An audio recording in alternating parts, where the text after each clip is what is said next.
And we should be live on YouTube now. Yep.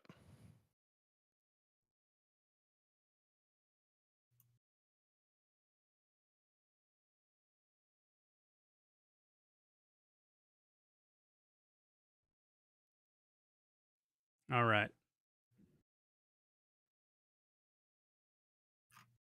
Hello, everyone, and welcome to Answer the Call. We are here with the man that actually started Answer the Call. I don't know if you know that, Bored.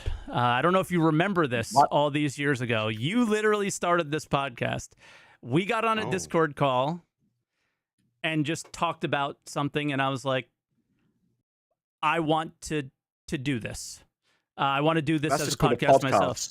Yeah, that's what a podcast is. And I was like, I want to make this an actual thing. And I want to talk with my friends and the other content creators in the space and talk about a certain topic. I think that's what we had that one day was like, we want to talk about a specific topic. And that was like one of the things that was a very big focus of the podcast for a really long time is focus on one topic instead of a lot of the podcasts at the time were just every news, all the news from the week. And that was it. And do I get some of the money from that you've made from this podcast then? No, it means you're to blame. It's your fault that this podcast exists. Yeah. No. And yeah, this is like, I mean, after the whole redacted and all that stuff that we had done, I was like, I need to figure out how to keep doing the things that I enjoyed, and that sort of inspired me. You were my inspiration. So is that good? Does that make you feel like the feel good aspects of it? Can I give you that? Money would make me feel better, but yeah, that's true, good enough. True. But yeah, so welcome to the I was about to say redacted. Welcome to the Answer the Call podcast, where we are the third week into the new year, and there has not been a single thing to talk about. So as always, we start to go into and talk with guests and things like that. But this is also a call-in podcast. We already have somebody on the line that wants to talk about something, and I'm assuming it's the topic. Is this the slowest start to a year in Star Citizen ever? And that's going to be the topic that we're going to talk about today. But before we get into that, how you doing? Croncy, how you doing? You guys good? Yeah. A little hungover, to be honest. I think Croncy is too, because he did the Daymar rally yesterday, just not from going out or anything. We commentated for like 11 hours today on the rally, which was a whole thing. So yeah. So all right, I'm fine. It's all good. I had like 6 hours of sleep. Oh, okay. That's not too bad. What you need. Yeah. That's all you need, really, in reality. But yeah, I guess the next part is, how are we feeling about Star Citizen right now? And I think that's where I want to jump in with you, Bored. You've been covering the game now for, has it been a decade yet? If we're not there yet, we're damn close. Yeah, around that. It's 9.5 to 10 years ish. Yeah. I'd have to dig up when I started covering the game, but it is around 2014 at some point. Yeah. I can't remember when we started hanging out, but it was somewhere pretty close to that, 2014, 2015 as well. And then did the podcast and all that stuff. And wow. Yeah, it's I truly don't understand a lot of time. How you guys haven't grown out of the game in that amount of time based on what the game used to be. We have grown out of the game. We have. Okay, yeah, fair enough. We don't play the game. Well, Bored might. Yeah, we play the game a little bit, but I think if you look at the type of content that Bored and I have been making, it's a little bit less in the game and a little bit more about the game. That's the only way. It's weird to stay alive during all these years, I think. The more I've got of Star Citizen, and they are genuinely producing that there is a game there now. Yeah. Over the last few years, the more that sort of the more stuff we've had, the less I've been covering it more recently, just because I'm sort of always waiting for something bigger. And obviously there's the major patches, and I play a load around every time there's a major patch or there's like a Pyro Playground or whatever, or like a major event. But I am sort of very push and pull with Star Citizen. When there's nothing going on, I play it hugely less. But once it's released, I suspect I'll be playing it like no lifing it, like quite genuinely. Like it is still on paper the my favorite game. Yeah. And if anybody has ever played games with Bored, he no life. Like if he gets into a game, he goes hard. Like one of my most viewed clips ever is still that Conan clip where Bored no life to Conan Exiles for like 50, 60 hours straight, gets to the max level, becomes a god, and destroys the base of who is it, Matauchi, who was like causing a lot of trouble for our little group. He was asking for it. He asked for it. Yeah, he deserved it. He deserved it, and he got it for sure. The whole base was destroyed. Their game was ruined, and we had a group of like 10, 15 people. Bored did it all himself. We could not keep up. We tried to get up. We tried to get up to their base, but they literally had built it cleverly up a mountain and then knocked part of it down, so you couldn't get up. I was like, well, then I know something that can get up there. Oh God, I'll become a god. Yeah. That's amazing. Oh, yeah. But yeah, for sure. I think that touches on sort of what the topic would be today. And that's like when the thing that I really stick to of what you just said is as more of the features come out, the less I cover the game because I'm wanting more. And I feel like that's where the comments that I'm alluding to are about, like, is this the slowest start to the year ever? That's where they're coming from. It's because you have more of a game than you've had ever. And now you're left wanting more. Oh yeah, big time. Comparatively, this is a really slow start because but we have a playable game. The Star Citizen's in some of its most playable state that's ever been, and they're not chucking out a dynamic event at the moment which can break the game often. Like it's in a playable state. There's a lot going on. Arena Command is actually pretty good with multi-crew stuff even, and it's just comparatively there's nothing to do because we're all expecting CIG to be in the office. We're expecting the Lunar New Year, and we're waiting until February, basically. Yeah, I think it also is once you start to get more of a game, the expectations are now to make it. I think for a lot of the last like maybe 5-6 years, like basically since 3.0, it's always been like, all right, build out the area, build out the game world. And everybody was sort of comfortable with the fact that like, okay, there are no systems in this, like gameplay systems in the game yet. And then last year you get cargo refactor, you get a like actually making mining the way it was always intended to. And, you get the salvaging as problematic as I think salvaging has been in the last few months for the game overall. They're adding those things, and then now, at least from my perspective, and I am seeing it in comments and things like that, is I think players are expecting the game to be a bit more like the other video games they play that are actually done, or in more like proper early access where there's more features involved. And now they're like, I want something to sink my teeth into, and then they are disappointed when they're unable to do that. And I think that's a good and bad thing, right? It's a really good thing because I think we're in a good place. But yeah, I think this sentiment a lot though comes from sort of two major factors, which is which is the end of last year was it was from October until the end of the year, it was just non-stop news and features about the game, right? It was super chock full. Last year at the beginning of the year, we had the release of 3.18, so the entirety of January was everyone on the PTU and everyone trying to, even when the patch was bad, people still trying to play the new things.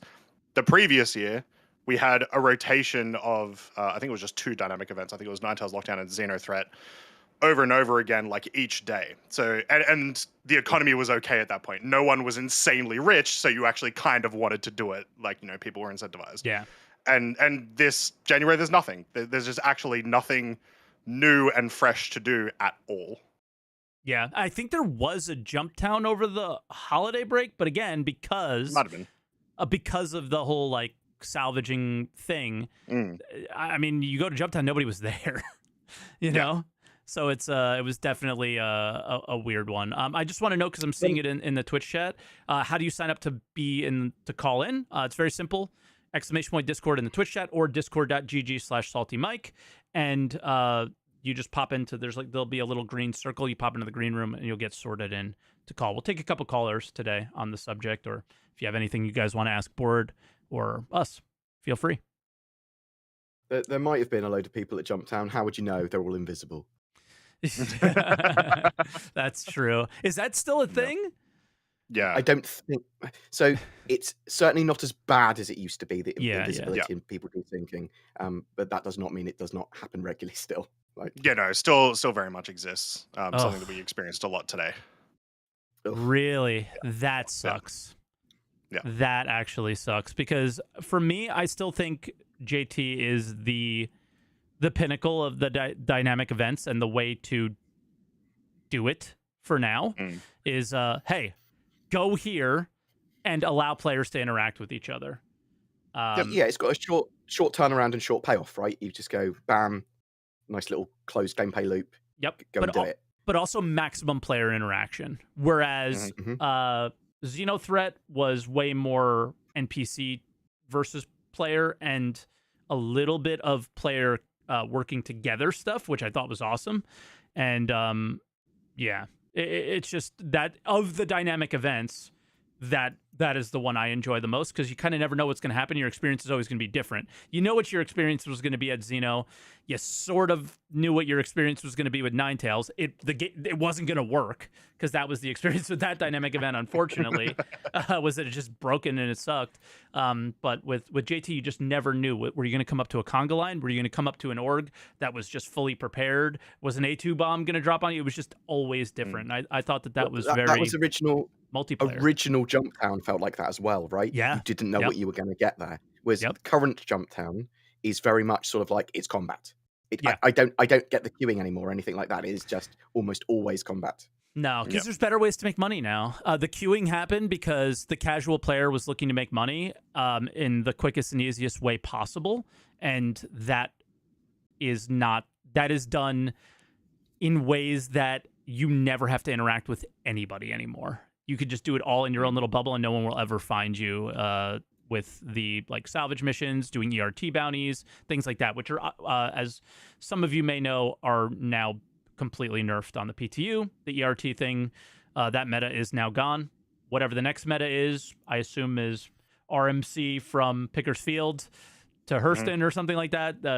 That's so cargo hauling is kind of back for a moment, possibly, as well as solo salvaging on a reclaimer.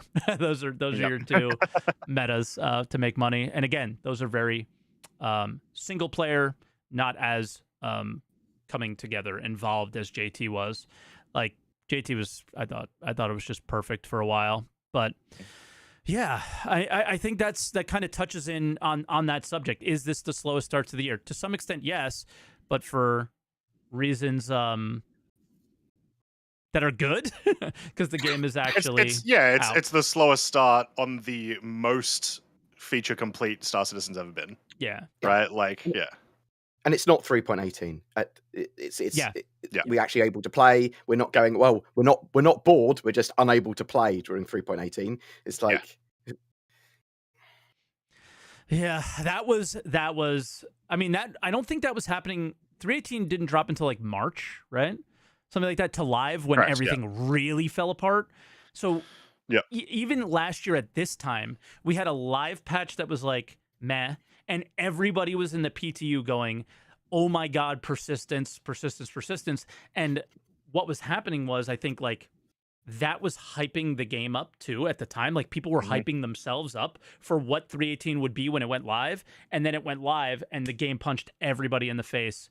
Because I have never seen a more hype situation for a patch than 3.18 since maybe 3.0, and I don't even think 3.0 could, from a content creator standpoint, there were more people watching me sit on a menu than I'd ever had watching me play the game. You know what I mean? So many people were interested. The PTU patch where no one was able to log in like for hours and hours. Yeah, I was sitting there streaming for maybe 7 hours and I was able to log in once for an hour. Then everyone else just cheering me on to hopefully that I can log in again. Yeah, I never was able to get in. And that's again to get back to Bored a little bit.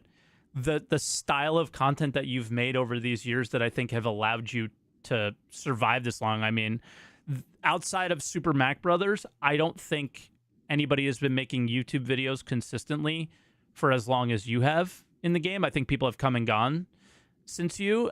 And I think in a place where you can't log into the game, you were still always able to continue to make content and provide things to the news for people that were watching. And it's something that I struggle with these days, and I always I guess I'm inspired by you that you're just able to keep going and keep doing it. And what do you think keeps you going? And obviously, I told you beforehand, the one thing that I always want to talk about when you come on the show is the comments about you being called a shill. So, like, I wish. Yeah. I wish I was a shield. Give me money, CIG. Exactly, right? Like, the shit drives me insane. So we'll touch on that. But what do you think has enabled you to keep going for as long as you have, and to have sort of the success that you feel like you've had throughout this time? Like, you've definitely grown. Like, you've brought on Zin and all these other things. Like, there's been a lot of changes in the last number of years, I'd say, right? To keep things going, make life a little easier. It's still pretty rough and ready, quite quick to chuck out content though. So I like to be able to consume news daily on something, and it's comforting, right? To be able to go, Yep. Bam. There's always something to talk about in Star Citizen. If it's not a slow news day, as it were, and there's a million features that are either going to be made or have recently been put in the game or whatever that you can talk about. And yeah, that's all I also want to do. Have a daily Star Citizen chat or rant, or look at a feature or news, and I sort of create the content that I'd want to consume. Yeah. And obviously I have sort of like first mover privilege backing or whatever it is. Like, I did it very early on. We've been doing this almost 10 years, right? Yep. So I've grown my audience from that. If I just started now, I'd have a tiny little audience, and I wouldn't be able to. I would probably quit pretty quickly from making YouTube. Interesting. To be honest. I think people. I think one of the reasons why you have as much success as you do is, yes, you built your audience early, but how many people do you think have come and gone from watching your channel over all these years, right? A lot. That's a really good question. Yeah, like I know I see some names from the old days in my Twitch chat and in the YouTube comments, but I know that I see a lot of new names, and people come and go. And I think from the YouTube algorithm perspective, I'm sure you're doing really well in that regard from being there for so long, right? But the idea of that the audience stuck with you for that long is not everybody did, that's for sure, right? And I just think in general that the part that you said, like, I make videos that I would want to consume, I feel like that's the only way to keep going with these things. Like, I stream the way I would want to watch a stream. I make YouTube videos for the type of YouTube videos that I watch. I didn't really start reacting until I started really enjoying React content and that kind of stuff.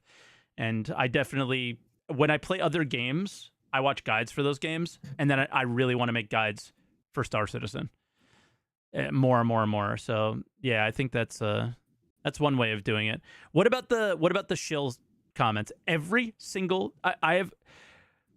It's slowed down a lot in the last couple of years, thank God. But when I first started making content, one of the things that I did was I was inspired by you, and I was inspired by Noob. But I wanted to take a little bit of what I loved about what you did and a little bit of what I enjoyed about what Noob did and put that into my news content. So quicker, like more, put everything that happened into one video instead of one video on a number of things throughout the week. Like, my goal wasn't to post every day because I didn't have the time. And but then I really wanted to, loved your style and everything. Why? But the thing is that people would come to me and say, your videos are so much better than Bored's. He's such a shill, blah, blah, blah, blah, blah, blah, blah. These weird ass comments. And I'm like, guys, yeah, it's like, dude, first off, they're not. Second, everybody chooses to do things a little bit differently. And I always tried to express, like, Bored is reporting on what CIG is saying. Bored isn't always saying, like, the words are sound like his voice, but he's just reporting on what is happening. And I think you're going to get that a lot more than I would. So I don't see the comments very often where people are calling me a shill and they like your content more, because Yeah. those people are going onto your channel and going and watching Exactly. you and going, I prefer this guy, which is Yeah. totally fine. Like people can consume whatever they want. But I they think- don't have to. They don't have to. The one thing that drives me insane is you are not a fan of any creator if the way you are trying to lift them up is by putting somebody else down. But they still see it as a compliment to you. I They know. are Yeah. complimenting you. It's gross though. I feel like this is not a unique situation that we're going to get with, like, you know, Star Citizen and stuff. Anytime there's ever any type of content where someone's talking even remotely positive about something that someone else doesn't like, of course they're going to be like, oh, well, the only reason you're doing that because you know that this is terrible is because Yep. you're a shill, right? Yep. What you should do is you should record me saying "fuck you," yeah, and then anytime someone comes on and says, "Oh, Bored's videos are crap. He's a shill. Love your videos more." Just go, "Oh, Bored actually had a message for you." Just play that. Boom. Fuck you. MP4. It's true. I like. I want people to be able to consume the sort of content they want, and yeah, Same. I don't mind if people don't like mine. That's cool. Not everyone's gonna like mine. Yeah. That's cool. And not everyone's going to Watch like both. mine, but like sometimes it's just, I wish people would just enjoy it and lift other people up instead of put other people down. I just never understood the shill content. I think you always did what you were able to do to make the type of clips or the type of videos that you wanted to. I am, I suppose, incentivized for Star Citizen to do well. I want it to do well because the course. more audience that I get, that effectively the more money I get from YouTube. But I have criticisms of. So it's basically say you don't watch my videos without saying you don't watch my videos. It's that Yep. I criticize the project all the time. I'm not as critical as other people because I'm pretty upbeat about Star Citizen, and I genuinely believe that they will make a great game. So with that in mind, that's where my sort of bias is when I talk about stuff. Like, oh yeah, this is crap at the moment, but this is still going on, or they'll get better, or get involved with testing because you can help fix this stuff. Yeah, I mean, I think Croncy, you kind of fall into that category as well. I think you overall have a pretty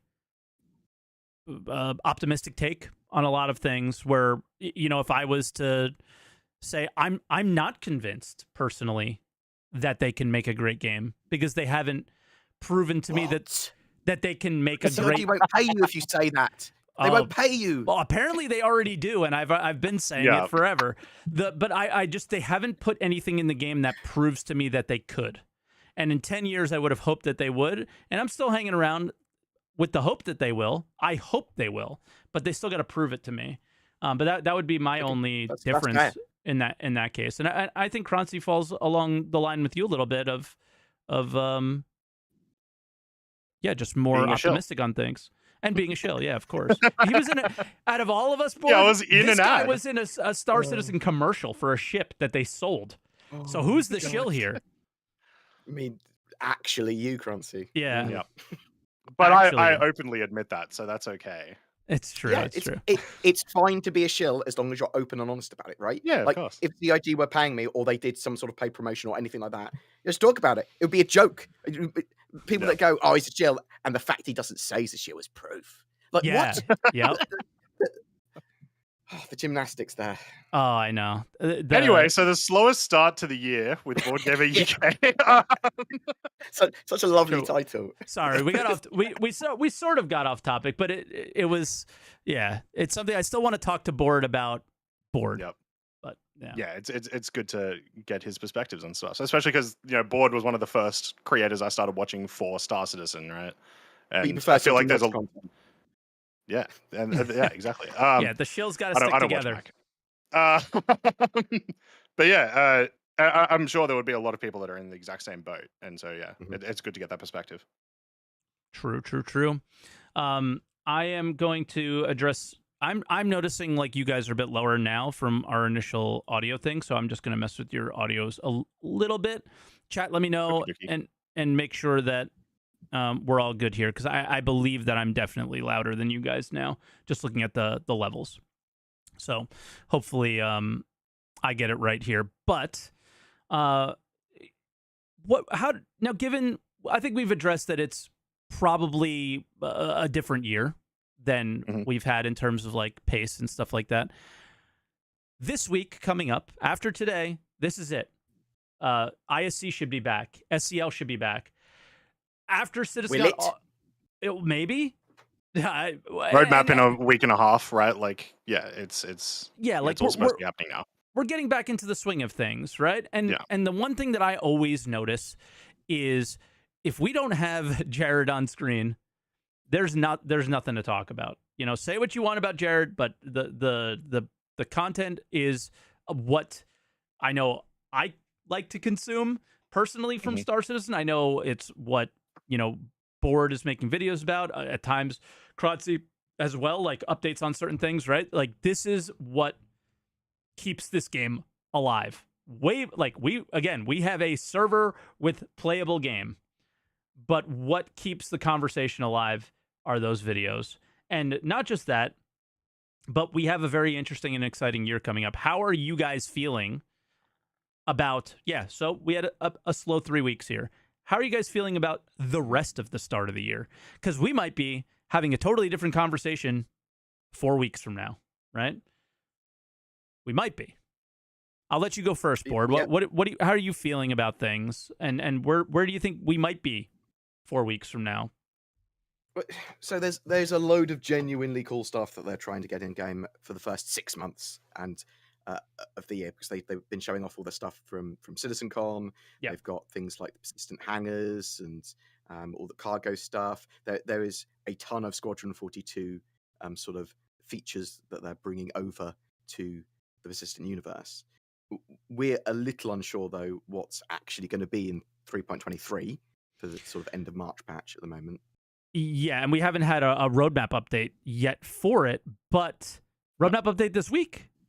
Week and a half. It's on February. February. It's like the first week of February. So that and we have to assume we're going to see some things there, right? It's possible. Yeah, surely there's 323 stuff there. So let's sort of hope. So the thing is that often CIG do we're going to give you this, we're going to have the roadmap starting again. And what they actually show is and these were some of the features that we released for the last patch that we didn't put on the roadmap. Next roadmap update, you're going to get 3.23 stuff. So just to be clear, and this is something that I think is fairly public knowledge, the roadmap roundup is always 2 weeks behind. So if a patch comes out during that 2 weeks, you will see the this already happened roadmap roundup, and then the next one will be the next things. But this time, I guess there's the opportunity of one thing that I find really interesting is like the patches that we've had lately, the 322.a things. It's all Siege, right? But there's all these opportunities that need to happen for like other bug fixes. Replication layer testing was supposed to happen this weekend, didn't. So there's a lot of things that are not even 323, that are 322 things that might be part of that roadmap roundup. So we might end up in that in between roadmap thing. But I certainly hope it's a 323-ish roadmap. At least, I guess the roadmap roundups build as the weeks go on to that patch up until like right before it goes into Evo or whatever. So yeah. Well, sometimes we don't even get, like, sometimes we'll have a roadmap roundup that is like literally the day before a wave one with like here's a thing, or sometimes literally we've got the third patch in wave one today, we're adding a feature and it's the same day as the roadmap roundup and it gets added at the same time. Like it's become a lot closer, I guess, to the actual releases or when we see them. Yep. I'm actually really confident about the beginning of the year. I just genuinely think what the year is going to be is a lot of what we had towards the end of the year. I don't know what you guys are looking for and what would make you happy. So I think that would be the next question I would ask to everybody is, personally, I think the expectation is a bunch of extremely tier 0 features to be coming in. If we saw everything that came from CitizenCon, it was even more tier 0 than they showed at CitizenCon. For example, the armors, things like that. Really scuffed implementation of those. I think everything around the gunplay in Star Citizen is incredibly scuffed at the moment. Just go play Gun Rush and shoot a railgun at somebody. It is the most awful experience you could possibly have. And there's a lot of work that needs to happen. I think a lot of people are trying to figure out the recoil, all sorts of weird stuff. So things that have come over have not come over as smoothly as they may have said in especially in this past week's monthly report. But I do expect to see things to consume. And genuinely, I think that's good. I think that's a lot better than anything we've ever had. Would I like those things to be polished? Yes. Do I expect them to be? No. I like out of all the features you would like to see in the first 6 months that they've said that they're looking forward to trying to do, what would be some of them that would like your teeth would, sink into and be like, all right, yeah, this is good. Star map. Star map. Give me Star map. And does that include like the mini map, all that stuff? Do you include all that within it? That would be nice. I want a functioning star map that consistently works. Oh, how nice would that be? That would be great. Bored, I will say, I have put you up to 200%, and I still have you lower than everybody else. If you can move your mic closer, that might work. That's the only thing I can think of. Yes, perfect. Thank you. No worries. That's much better. Anything else, Croncy? What would I guess what's the thing you'd be really looking forward to? With the November and December monthly report mostly being like a couple of like small features and stuff, I want creatures this year, and within this first 6 months, I really, really want creatures and ways to interact with them. Like not just here as a creature, that's but what like I was gonna say. I was gonna maybe go hunt a creature, whatever it might be, like missions tied to that stuff. Yep. I don't think you necessarily need to be able to like craft something from the hide of a space cow. Yeah. But I think you need to be able to see that you will be able to in the future. Yeah. That's what I want out of 2024, and especially the first half of 2024. I want to be able to see that the intention is there. And the end of 2023, or I guess the mid end of 2023 with mining, love it or hate it, I think some people are really unhappy with the way that it is. And I see a lot of that in my comments when I say good things about mining. Love it or hate it, it's hard to not see the intention. That was one of the only gameplay elements they've put in the game with intention.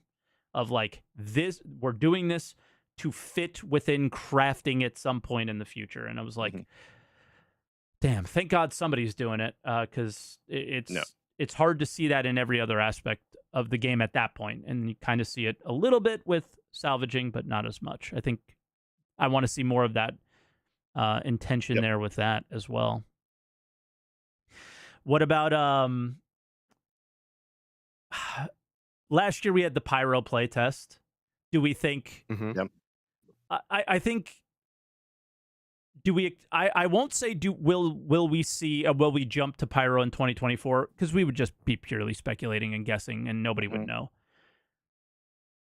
But do you think if we did, that would be a great part of 20? Like, I guess given what we saw in the pyro preview, I thought it was somewhat empty and more like Stanton with orange Stanton in a lot of ways. Obviously, there were some unique things, some very similar feelings, but it still lacked the intention that I feel. I saw some of it a little bit. I don't know where I'm going with my question, to be honest. Somebody cool, save me. I lost my look, it was all locations. It was all locations, right? It was awesome locations, and I think they did a really good job at filling out the system. Yes. But yeah, there was no new other than like a couple of new missions. There was no new features in there. So I think that's what you're getting at, right? So yeah. What do you want though? It's pyro is a location. I think it's great. Mike's just cringe. Well, what I think you want is purpose. So Okay. what you want, like what would make a successful game? And maybe this happens in 2024, maybe it doesn't. But again, you need to see the intention, and you can kind of see it with Pyro in some aspects. But what you really want is to see the enticement. Why would I want to go to Pyro? Right? And that's what I really want to see. And we got a little taste of it through data mining or through some of the earlier builds. If you looked at the list of commodities, right? There were unique commodities that weren't in any other system. What about that would draw people there? Maybe what animals or creatures would draw people there. We all know that there's PvP there, right? So that's where the purpose for a PvPer to be there is to do what they want and to finally be able to say, well, this is a PvP, free zone or whatever, right? And people, there's no argument against it at that point. I'm not a griefer. You're in Pyro. Shut up. But I mean, you say that, and yet we had a whole discussion last year on one of the podcasts about people complaining about that very thing. It will happen. It will happen. Yeah. But they won't have they won't have any ground to stand on, and we laughed at those people for the most part, right?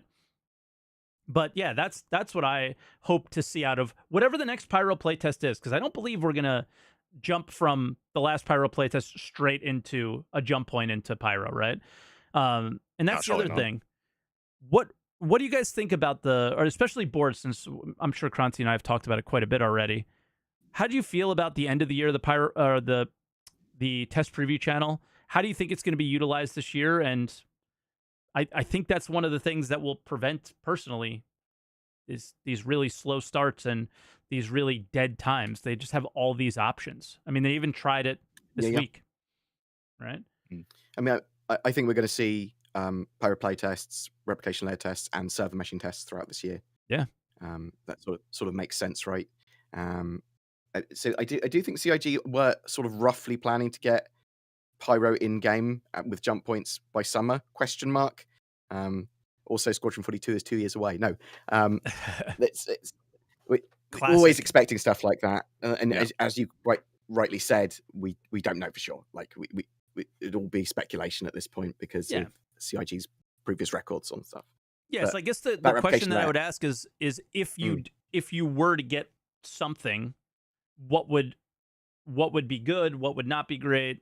Like, what about I keep saying Pyro test, but the test preview channel? What if they utilized it this year well? What would that look like? So Building off of what we had last year, which I thought was utilized really well, actually. yeah, I suppose it's just going to be relatively more of the same. I mean, you might see engineering or Base building, maybe engineering tests stuff. Maybe, like, I think if we get base building, we're going to have the most minor form of base building this year. It will be land claims, and it'll be you can build a couple of small things. Well, define like get. survey tools. That's the crazy thing about this year now is the way we used to define get something was that it would be in a PTU and then it would go to live. Now, if we get something, the preview channel is a thing, and they don't have to behold to give you that thing anymore, right? We got Pyro, but we didn't get Pyro. Yeah, and it can also be in such a rudimentary form as well in the tech preview. Like, it doesn't have to be anywhere near polished, right? Yep. But the tech preview should really be being used, in my opinion, or the way I'd expect it to be used would be for big sort of sweeping features or something that is literally some sort of tech test. So server meshing, replication layer, Pyro jump points, maybe base building, but I think that again that's more traditional traditional PTU testing. I don't know if I agree with that. I think because it's something that is going to be super rudimentary and that they might just want to gather some feedback. The thing about it is, wouldn't you flood into that preview test for something that unique, that special, that different? I know I would. I think it's going to rub people the wrong way, the preview channel, because of its exclusivity, right? So not everyone can get in, and you do not want to annoy your ever-growing audience for Star Citizen saying, we gave you Pyro this year. Well, you gave 2% of the community Pyro. Like, That's a really good point. The way that is a really interesting thing about that is I looked at it like everybody had an opportunity to get in, Mhm. and they didn't. Well, Yeah, that's a very good point. didn't, but have they said that it will be exclusive going forward? Like, is there any reason why they No, won't say, next tech preview with Pyro open to everyone, or with the replication layer test they're trying to do open to everyone sort of thing? Almost certainly not going to do that with that sort of the first time they release it, right? So they might go, Mhm. we will open it up to everyone over 2 weeks, but you've still got that exclusivity window where they'll just go like, well, we want to test the service, we want to get the right testing in, we want yeah, to stress test it slowly, and I hate elitism. Sort of, but I also understand that it needs to be done, right? You have to do that in that way. There is a testing procedure and order to get the data that you want and to get tested in the way that you want. the difference is did it have to be done by buying the CitizenCon package? No, right? But again, that was That'll just give you one a way of better getting it. Like, chance. Yeah, okay, that was one way. I of would say getting in. there was a big disconnect from CIG's devs and CIG's marketing team. And they've obviously put a lot of money into marketing. And those people in marketing, and I'm very sorry if anyone's watching or any of them are my friends or whatever, but they're a lot more soulless than that you would get from a community manager or from a dev, right? They want to make money. What is the best way of making money in the short and long term? Bam, let's do that. Let's say you can get it if you get a CitizenCon digital goose pack for we can sell them for 50 quid now. Sell them for $50. Some people will buy them, and then you get into Pyro playtest. Like it is the marketing. I'm not necessarily super happy with. For people that aren't aware, the head of marketing is a mobile game executive. Yeah, surprise. You can see that. You can see it. It's all over the game now. And there's no problem with them making money. It's just sometimes it feels a bit, a bit soulless or a bit sort of predatory. But the way they monetize the game, that is the way they need to do it to make the money to make the game. It is what it is. It is what it is, and that's it. There's no arguments against this at any point anymore. It's gone. This is what it is. You accept it or you don't. I still have a very hard time accepting it, but you got to accept it at some point, right? But I don't know. Just to go back onto the preview channel and what I think would make this not the slowest start to the year, and I think what we should probably expand the start to the year to is the first 6 months as well at this point. Like, obviously, we've addressed the first few weeks here, but that's definitely where I'm trying to take it, at least, is to expand it to the first 6. Is they're making a lot of claims about what the first 6 months will be, and I think if they make half of those, it will be a very interesting year. But it really is going to come down to the polish of those things. We know a lot of people are coming over from Squadron 42. That would be my next question to both Bored and Croncy would be, do we see improved? Do you think we're going to see improved pace of development? Do you think we're going to see more features? If we do see more pace, do we think we're going to see more polish? So far, the beginning of the introduction to those Squadron 42 features seems to not say that, but we haven't fully integrated. They keep talking about integrating the devs into things and getting them caught up to speed. That tends to take a patch, 2 patches, maybe. So I don't know. Let's start with Croncy, I guess, since we haven't heard as much from you today. I feel like I'm taking over you a little bit. I'm sorry, Croncy, but what do you think it would take to have a really good 6 months, or do you think we're going to see a bit more polish, a bit more pace than what we're used to? What I expect to see with the people coming over from Squadron is specifically an increase in feature concepting, art design, all that sort of stuff. Like the actual sort of how are these features going to work, and then beginning to make those. The actual implementation, I don't think that that's going to get particularly better unless they have invested in more people into actually, the people responsible for releasing the patches. You know what I mean? Yeah. because a lot of the people who are responsible for polishing and stuff, they're not moving from Squadron yet. They're not going to, probably until release. They've got far too much work to do, and they're going to They're be doing it polishing until the then, other right? game. That's a really good point, Exactly. right? The guys who, I Exactly. mean, to some extent, the feature, at least in my experience with the devs that I've interacted with, the guys who are making the features are the ones who are polishing the bugs, or at least communicating the bugs that do need to be resolved, and talking to other teams that they need to interact with those things. But to some extent, that is very true, right? The Squadron 42 features, the ones that are polishing those are most likely it's the same scenario. The ones who made the features, right? So, So it's going to depend heavily on just we've talked so much. Like 3.23 is such a it's such an important patch for all of the hype that was created at the end of last year. they have to live and up if we to something, right?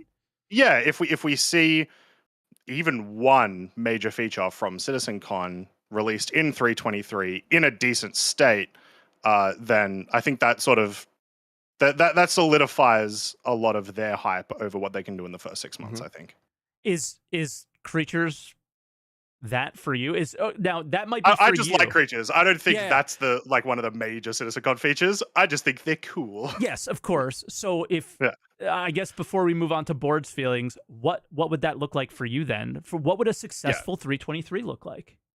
Yeah, so it would be either, and it doesn't have to be multiple of these, just maybe one of these. Yep. Either an in-game working nice star map, an in-game working nice engineering, if they do manage to get master modes out with all of the vehicles, or at least the majority of them, or something like that, right? Those are probably the big three. If we get in 3.23 one of those, and it's solid and it works, there'll be bugs, of course, but like, if it feels like a big feature, then I believe them, essentially. Fair enough. What about you, Board? So what was the specific question? Sorry, yeah. The what would make a successful 3.23? That because they have to build off of the end of the year, and we're all content creators here. We were riding very high until about a month ago. And then I think most people probably started to see concurrent viewers on Twitch start to go like this because we did not ride the high. We need to somehow bring that back. And I don't know personally. I don't know if they will, but if they did, what would it look like?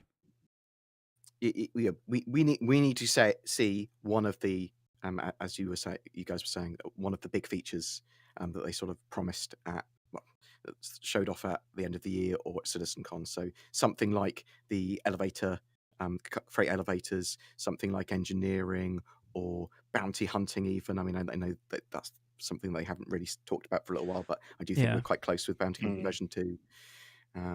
That there is even just implementing a load of that new engine stuff. Something as simple as going Vulcan's now live would be a lot of people would go, yeah, some traditional graphics options in your game so you can scale it a bit better. TSA actually or whatever. doing something. I mean that's fantastic. It's like if you can have better looking stuff, better performance, sort of scalability is just essential in Star Citizen, and we don't have it. I think we have to go back to the 3.18 patch was the last time that we had hype to the level of what a CitizenCon would do, and that was a major feature. I don't think we will be able to build off of the CitizenCon hype with any single feature of CitizenCon. I think one of the only things that will... Okay, so to me personally, every feature that you guys mentioned are things that would hype up Star Citizen community, active community members. Like, hell yeah, right? Okay. But CitizenCon hyped up gamers. 3.18 hyped up the outsiders that have been waiting for something to happen. And I don't think a 3.23 can do that. I don't think the start of the year can do that. A pyro patch would do that. What you're describing. The actual, yes, exactly. It's server meshing. It possibly I don't even think replication layer can do that. I think replication layer will hype Probably not. up current backers, and I think in order to get that CitizenCon level at least. Now, what you guys say, I totally agree with. Those would be successful 323 patches to me. But if we were So- ever to be at the CitizenCon hype, it would have to be a jump point, right?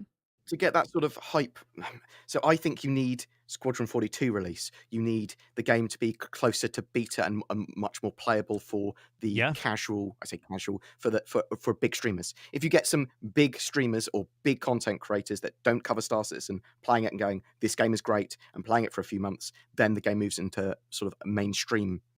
And then you have a load of people playing it, right? Because as you correctly identified, I think that a lot of this stuff hypes up the current base, but doesn't get many more people in it. Obviously, it's slowly growing, but you need it to cross over into that mainstream territory where you get someone just going, bam, a big streamer just starts playing it and goes, "Oh, guys, this game's great," or Squadron 42's released. Let's actually check out Star Citizen. Yeah. Like, I don't think we see that at the beginning of the year. I think, but as community members, we can definitely have a successful beginning of the year for sure. Even one of the initiatives from last year that I made a video on fairly recently and really want to see continue is quality of life can make a very successful beginning of the year. Focusing on quality of life can absolutely do that. I don't see anyone here that wouldn't want those things. I tend to get the argument of, this is an alpha, by the way. So why are we focusing on balance or quality of life? I mean, I tend to just ignore those statements because I think anybody who plays the game understands why those are important, because you want to enjoy your experience in the game. That's why. But it's also important to inform future features. You need to have a semblance of balance and understanding of how it's going to be balanced.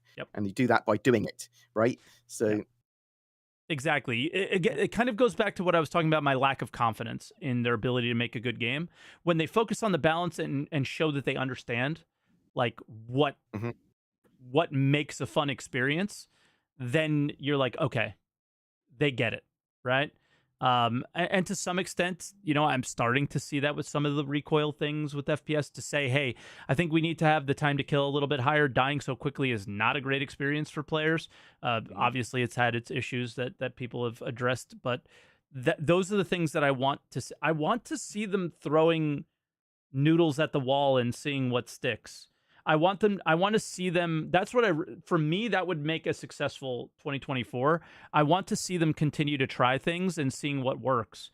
I want them to care about the player experience and what matters, right? And hey, people are engaging with this. People are enjoying this. Let's build upon that, right?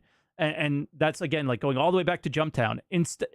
Instead of running Jumptown over and over again, they made the Security Post Korea mission. They made Wake of Disaster. They planned a mining mission very similar to that, but never made it. To go, this is an aspect of the game that works. How do we build upon that? That's when I was like, yeah, I think I am confident in these guys that they might know what they're doing. Those things were all really important. Were they successful missions? That's up to debate. Wake has got its problems. Everything does. But the thought process and the attempt there is what gave me confidence in them, and that's what I want out of at least the first half, and definitely the second half, is to know that we're on the right track, and I think that could definitely show that. Yeah. But yeah, do you guys Should want we take a caller? Yeah, this was just about to say. Do we want to get to some callers here? Let me just make sure I have names and things. I think I do. Yes. Our first caller is Sharkbite. Sharkbite, can you hear us? Hello. Did it screw up all the cameras? It did. We just have to do not show non-video participants. And that should fix it. There you go. Okay, thank you. Easy. Yeah. How you doing, Sharkbite? Sharkbite, you there? We put him on hold for a while. Sharkbite. It's in the toilet, I think, probably. That's happened. One time I brought a caller in and they were flushing the toilet. Yeah. Oh. It was rough. The worst thing Solid is they were content. waiting. They knew it was going to happen. They were just Yeah. like, put me on the call. I'm so ready. Yeah. I literally can't move him out of the channel now either, which is mega weird. I can't do They've hacked the channel. anything. Mod, somebody help me. There we go. They moved him out. Can you move Mr. Expendable in? Oh, I can move him That's now. I can move amazing. him now. I don't know what happened. I was just unable to interact with Discord for a moment. Mods, help me, Help me, mods, I need help. Mr. Expendable, can you hear us? Yes, can you hear me? Yes. Yeah. Yay! So what do you want to chat about, man? So, I think I'll focus mostly on why I think it's been slow. Okay. One thing that I thought about that you guys didn't mention was that more people in Star Citizen, more people working on Star Citizen and not Squadron means way more time for meetings and getting people up to date. And I'm hoping that that's maybe why it's been so quiet. You guys talked about it a little bit, but I expected to see 322.1 by now, or at least in PTU. And although I haven't been keeping up as much as I could, yeah, maybe we should see that sometime soon. I'm actually I didn't expect to see it, and what I'm actually super surprised about is that we were getting patches in these first couple weeks in the first place. Yes, they were all focused on one thing, but the fact that somebody was doing work in general and wasn't having all these meetings like you mentioned is one of the things that surprised me actually quite a bit. Was that we were getting patches at all. I thought that we would probably start to see them around now. Everybody gets to work, back to work. If you've worked at any job, a lot of people like to take the time off before a big holiday as well as use their time off after. So, some people to extend that vacation a little bit longer. Some people like to do that. So that could definitely be a thing that's happening. And yeah. But one of the things that you bring up that makes me worry about maybe next week's ISC SCL is all those meetings might be holding up potential interviews and gathering footage for the new features that are coming in 321.1 or 323 that we would see on an ISC that would be exciting and be interesting to talk about. So you bring up a real good point there as well, right? My hope would be that these meetings are what we see on ISC. That's what we saw last year with a server meshing, which is kind of a meme now that we didn't get it, but it's like, hey, here's a meeting, really behind the scenes about them talking about bounty hunting or something else. Like, hey, here's a behind the scenes view, and this is what we're planning on doing. It obviously wouldn't hold a lot of video content or here's what we can show you, but I'd be okay with that. That would be kind of cool. Fair enough. I guess I should pose the similar question to you as we did the other hosts. What would take the slow part of the year and make it better for you? I would like to see. So this is very vague, and I'm going to go into a little bit about some leaks. I'm gonna be as vague as I can be because I know that I don't want to say anything specific. Yeah, no. I don't want to talk about leaks on this channel, so I want to make that very, very clear. Okay. Okay, I was looking for rules and I couldn't find anything, so I'll keep it to what I think.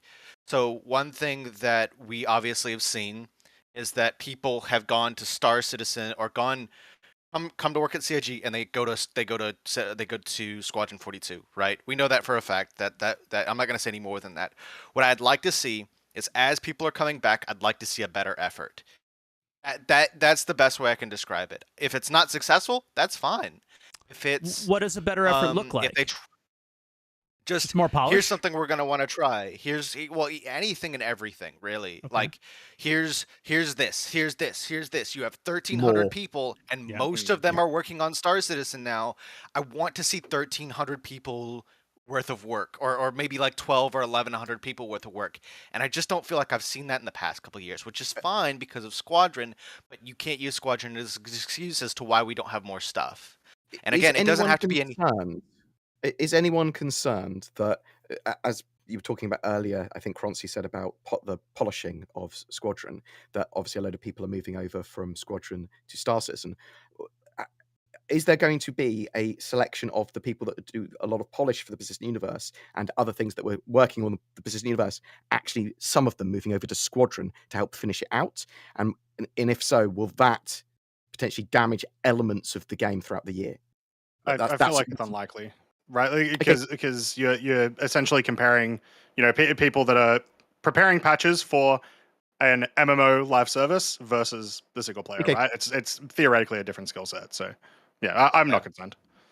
I would agree with that. It doesn't make any sense to me if you have people polishing Squadron.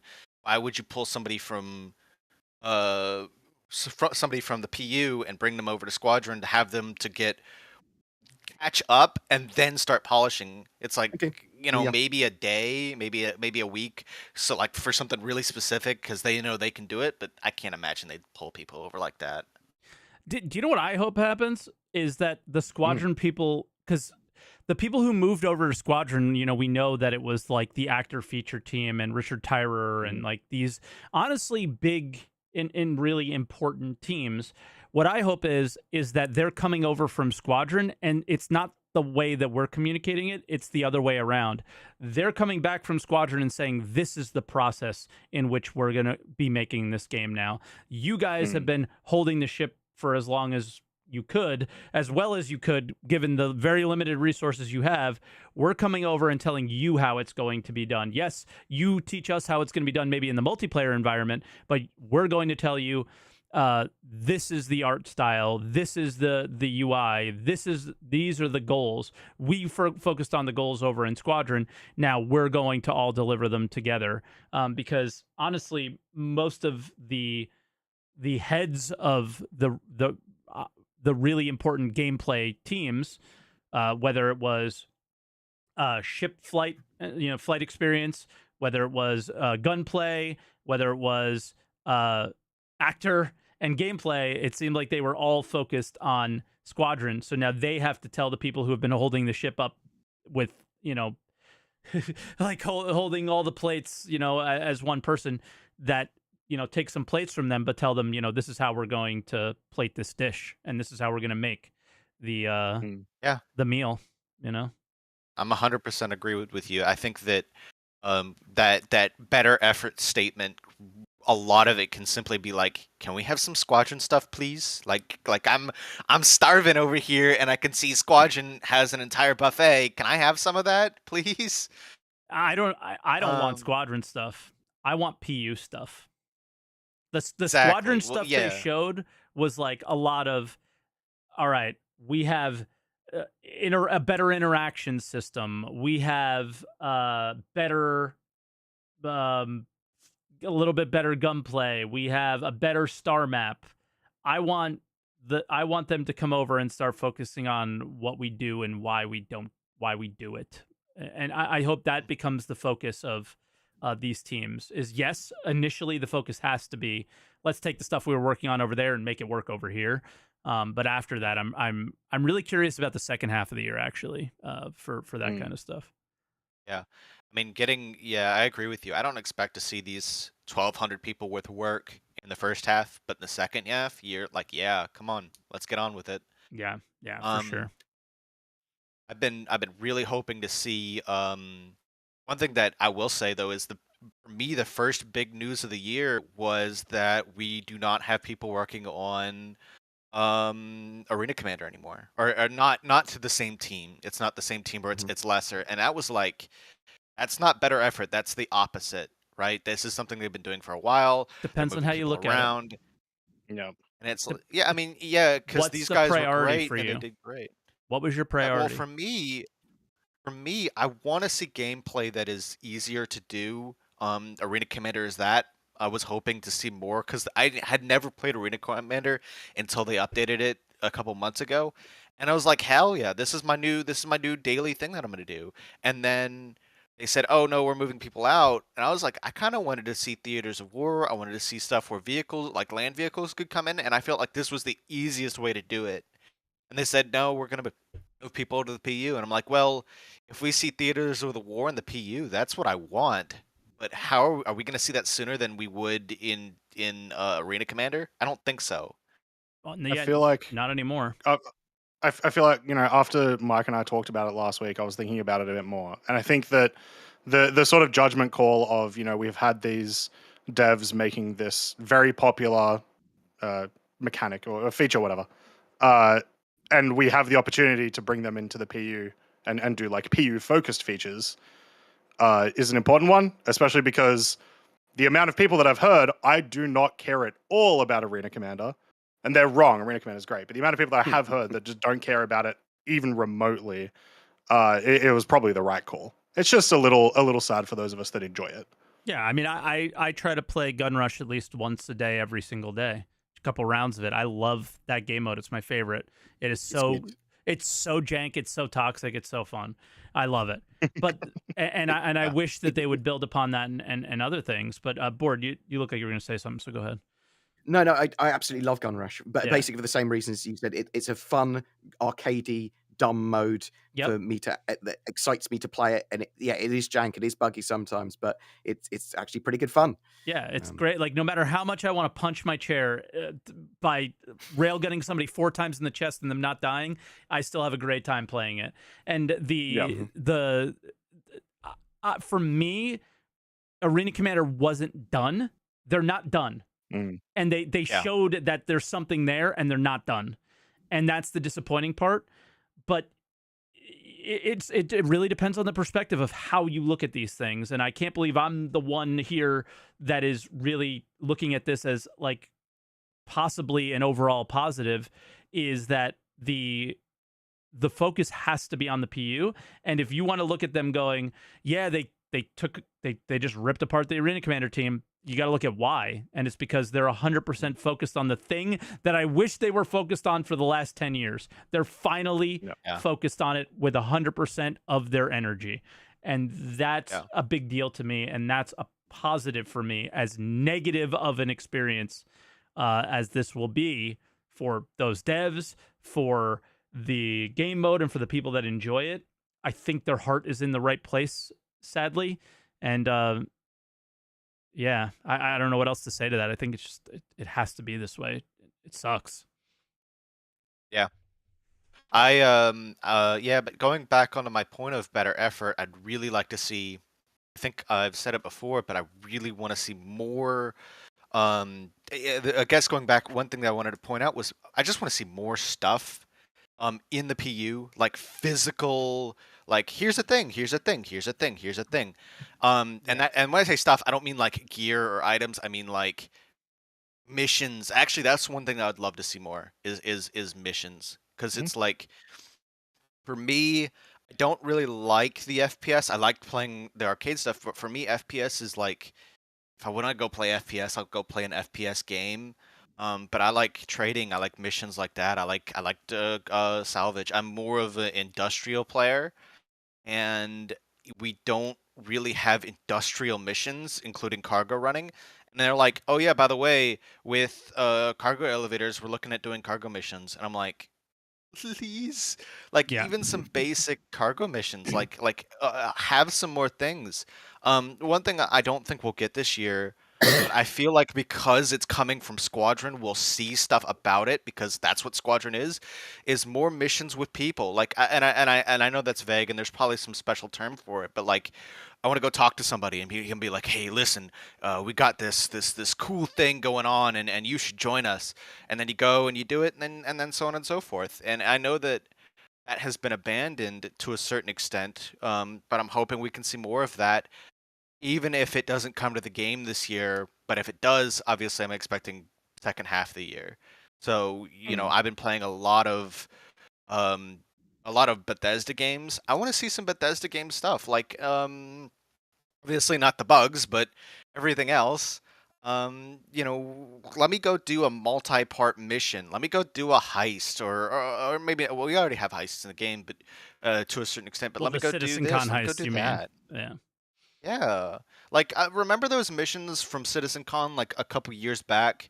There was one where you had to transport some people and then you had to sneak into a building, and it's like, what happened to that? Like, all that stuff could be put in the game. Like, could we see that or something like that? I mean, I would love to see more missions that really are steeped in lore and information and people. Hell, if the PU can make me cry, that's a huge plus. Okay. I think the problem with having missions right now in Star Citizen that are, either heavy lore focused or heavy story focused or anything like that, is because we only have still one system, you're incredibly limited. There's also, probably not as many factions that we would like to see for that sort of stuff, right? So I do think the mission team over the course of probably the last 2 years have been showing us a lot of the things that they have been concepting. And we've been getting a little bit of a taste of the way that they've been building missions. Like they've been putting missions into ways that they can be easily replicated with different tasks. For example, the pyro missions where you destroy the big gas, whatever you call it, gas cans. Can't think of the name. Mhm. They are just using the same tech as the drug missions, the destroy drug missions. So they've been doing a lot more of that stuff so that they can bring in more missions that feel different, but in the back end, Are similar, they're similar.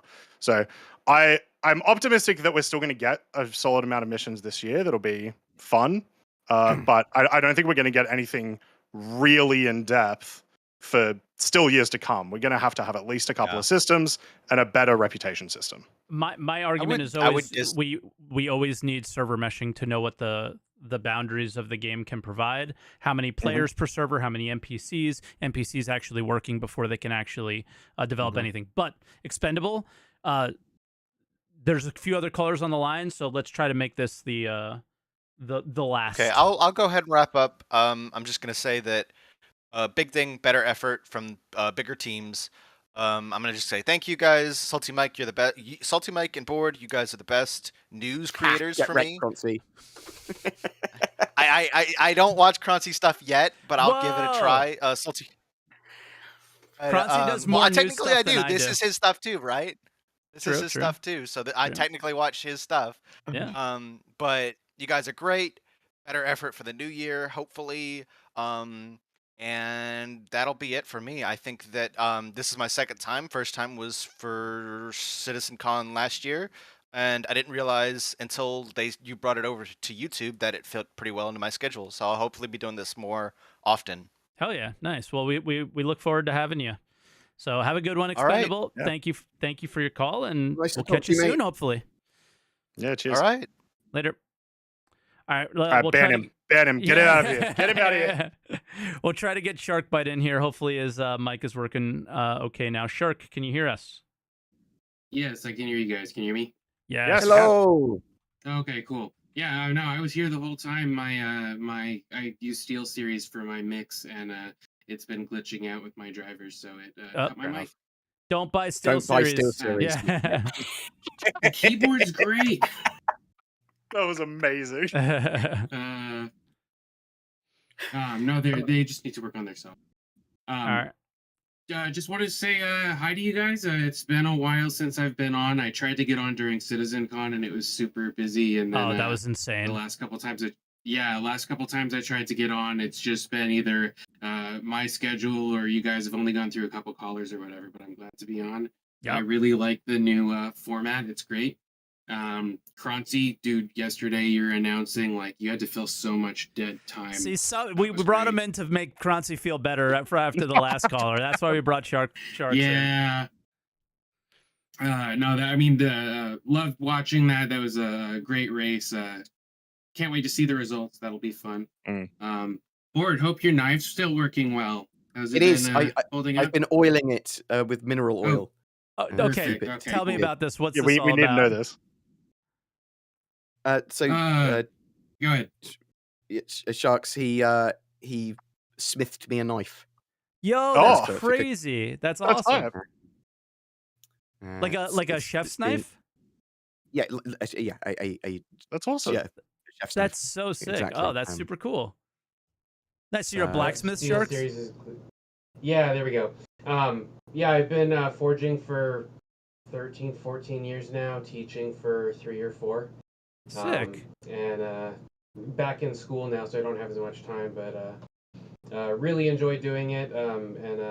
Yeah, if you guys ever want any kind of cooking ware or decorations or whatever, hit me up. Oh, I want more. Hey, works for me.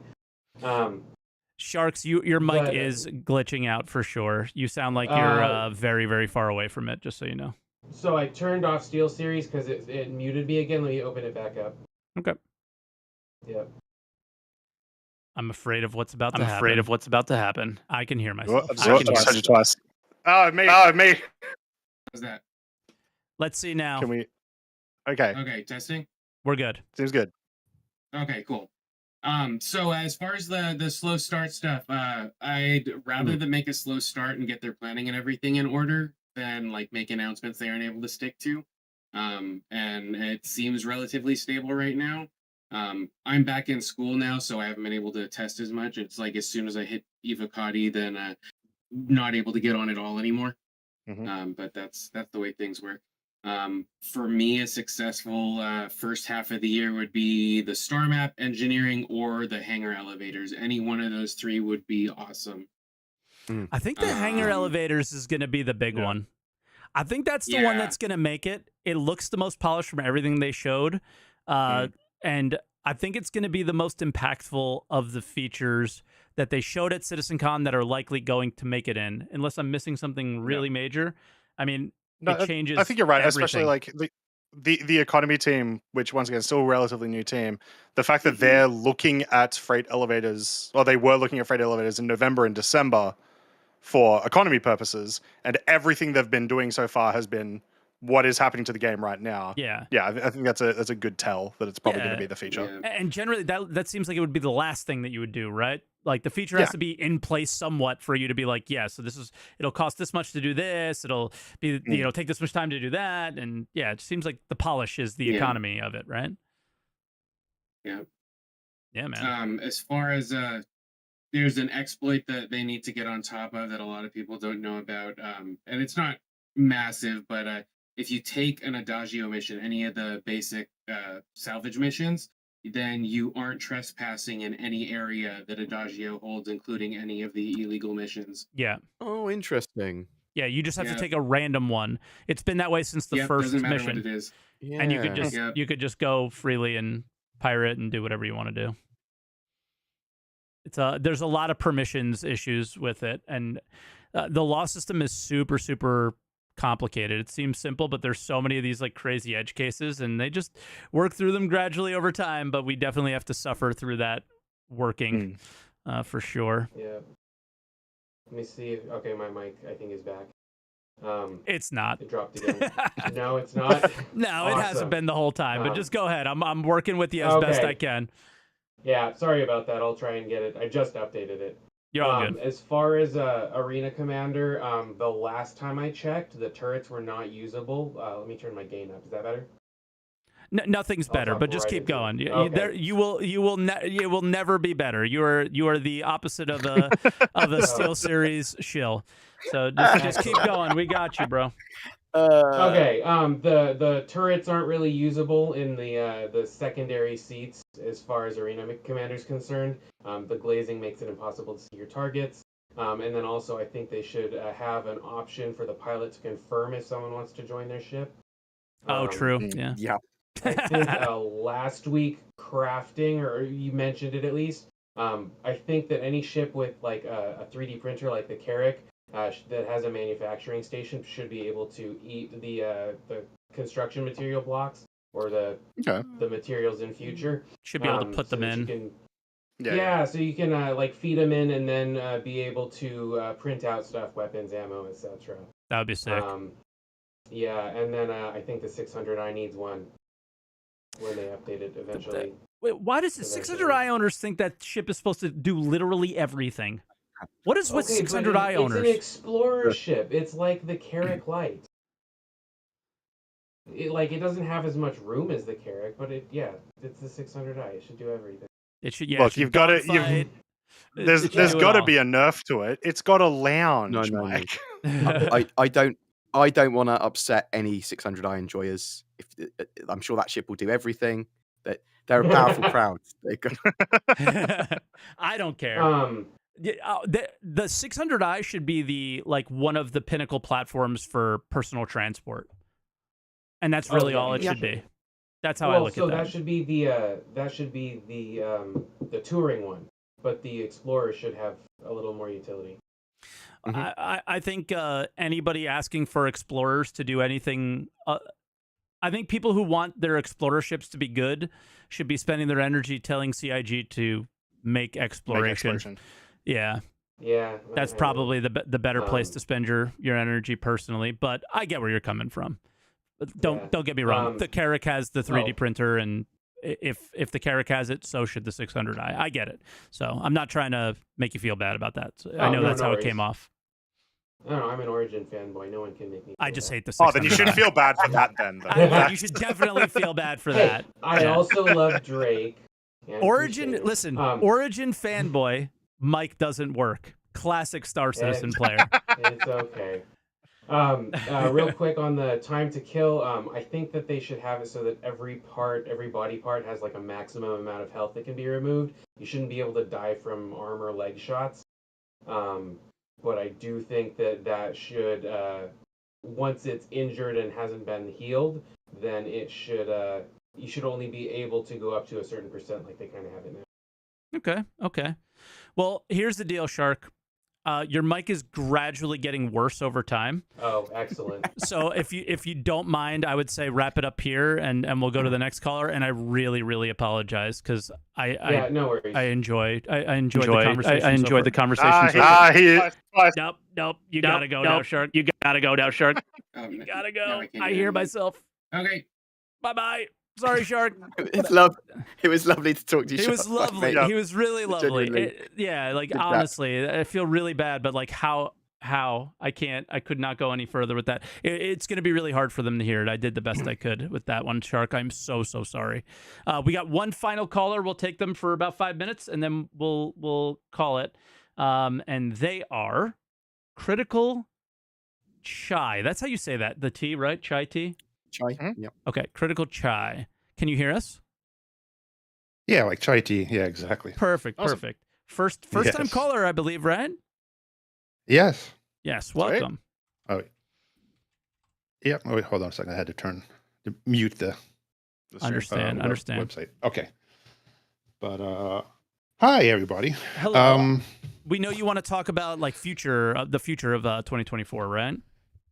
Yeah. The thing I noticed was I think we're going to get a ton of content this year, because if you think about the number of years you've been following Star Citizen, they've always talked about, hey, we made this tool and that tool, and they kept showing tool that for as long as I know. That's going to speed up the process, right? They always sold you on that. Yeah. Hey, yeah, you're not really interested in the tool ISC about the tools, but this tool is going to make everything better. And then it never really felt like it did, right? So, all right. I think what it is they were change?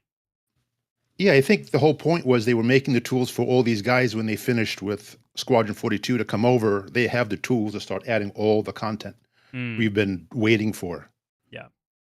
So I'm hoping that we should see tons and tons of content being built using all these tools they've been working on for all these years. What do you think that'll look like? What is tons and tons of content in your opinion?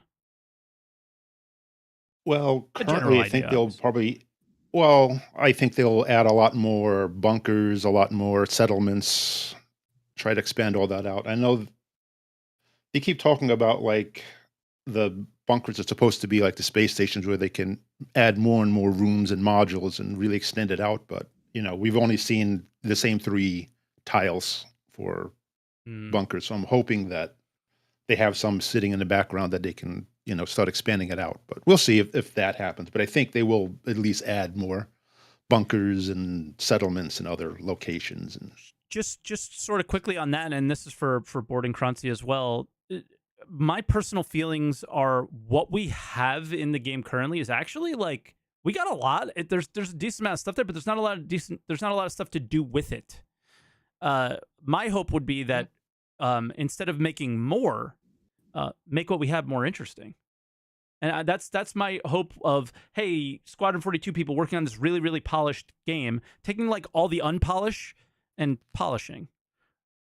But that would be more to me as well, right? So yeah, why not both? Well, oh, that would be great. Yeah, yeah, both definitely would be. Why not great. Arena Commander and the PU board? That's why. Yeah. Yeah.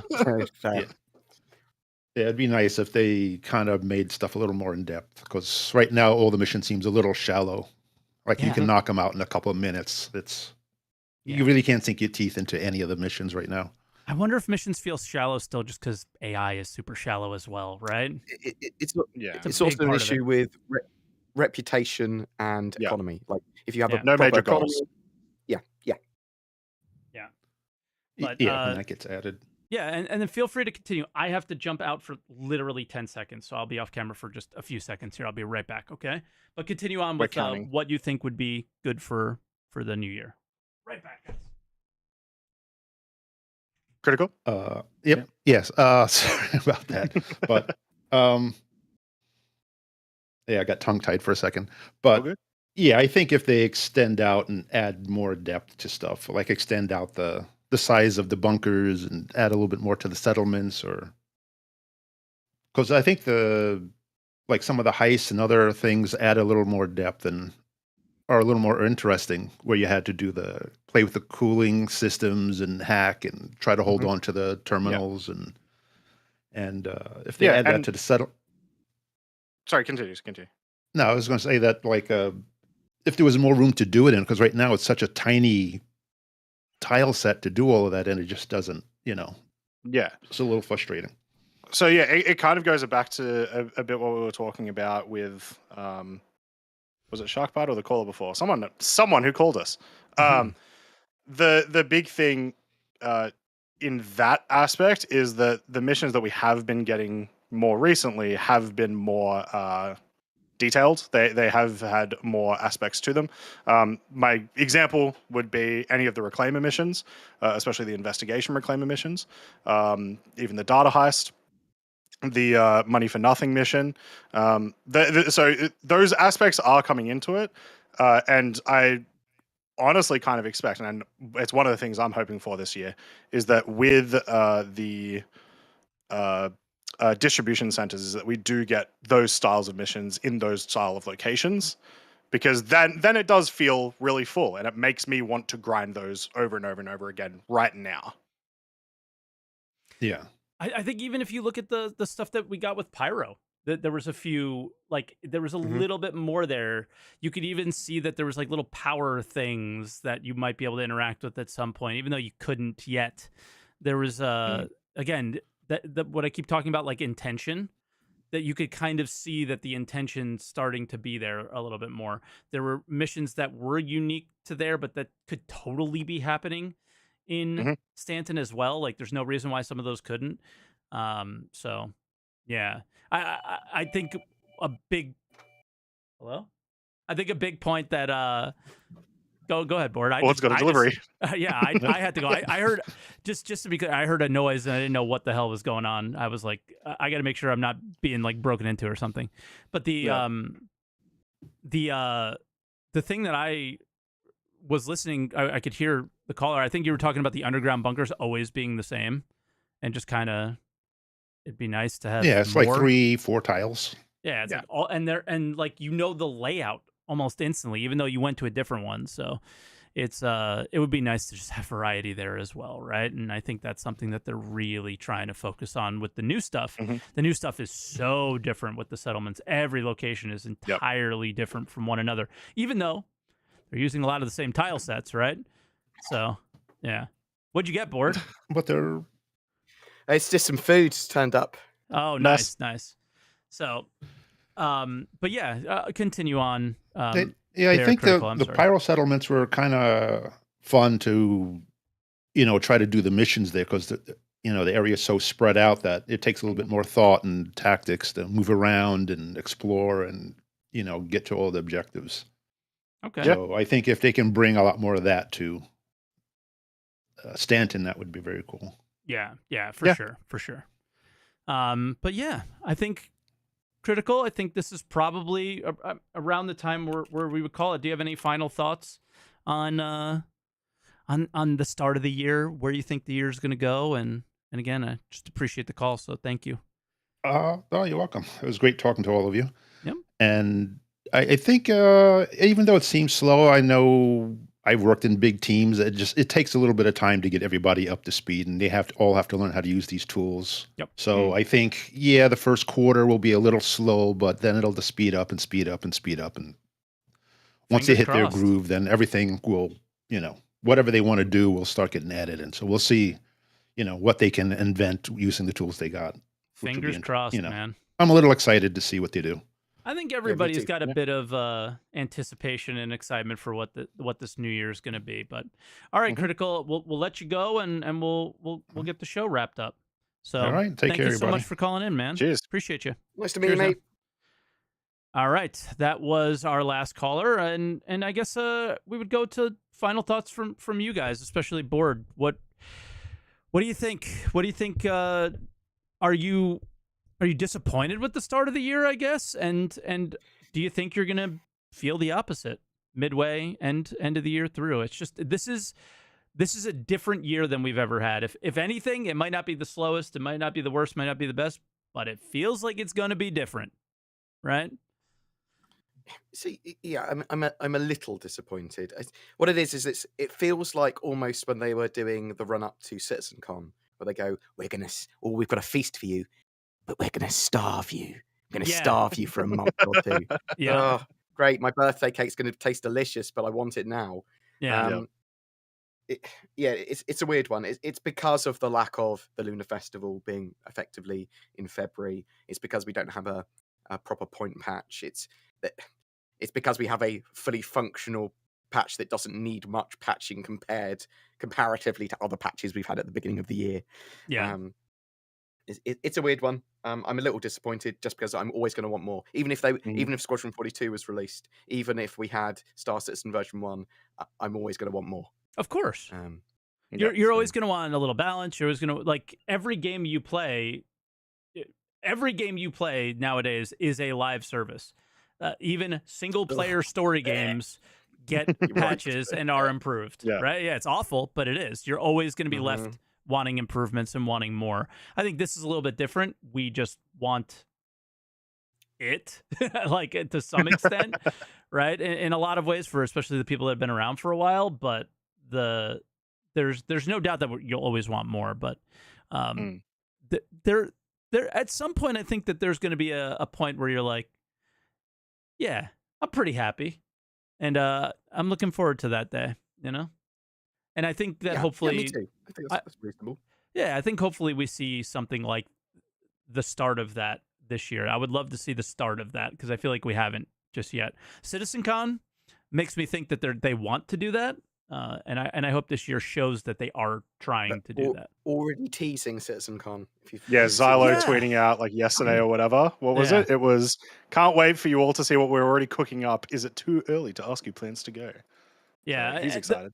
The only thing I'm assuming it's going to be in the UK because that's the rotation.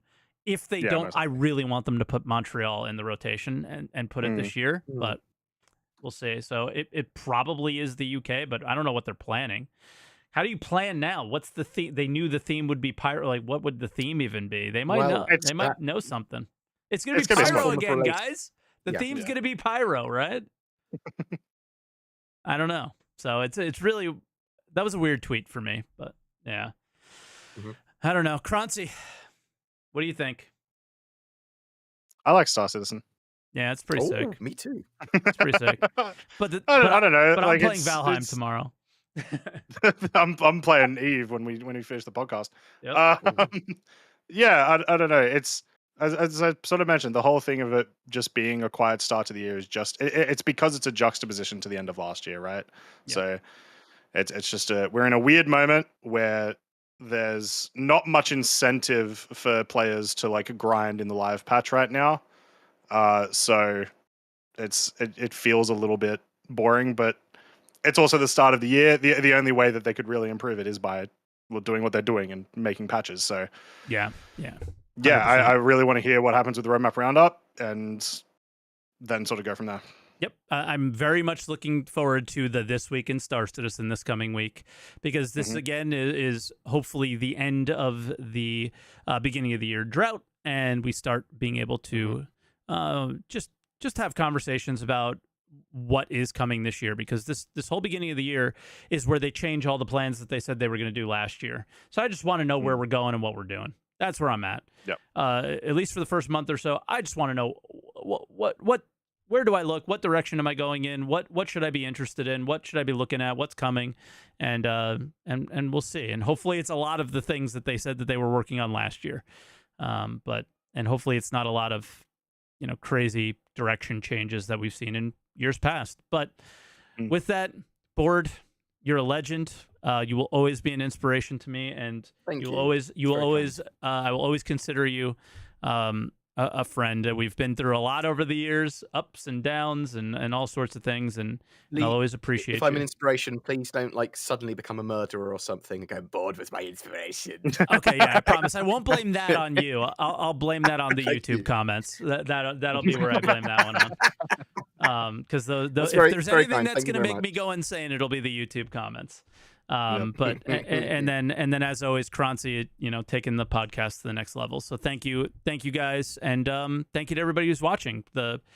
I think possibly by the end of this podcast we'll probably be reaching the goals that we were trying to achieve, that we talked to you guys about, because we put the podcast on a new channel and monetization and all that jazz. So thank you for all the support, everybody. You guys are awesome.